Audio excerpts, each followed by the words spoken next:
I'm about to go get some dirty work on. So before I do, while I was still cleaned up and fresh and not all sweaty, I know that some of you have been resisting starting your email list.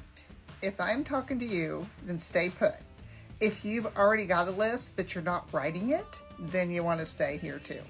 One of the best reasons to have an email list is for every person you have on your list is about an average of $1 a month.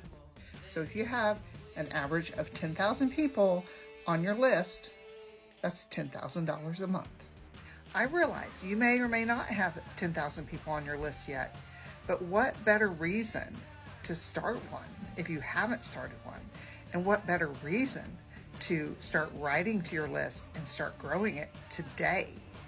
Tuesday, I've got a workshop that you're not going to want to miss. It's Email Marketing Simplified Workshop, where we're going to get you started. We're going to make sure you are in compliance, no rules broken here, and you're going to get the #1 email that is guaranteed to get you the highest email open rate that you'll ever have. And we're going to create it in the workshop.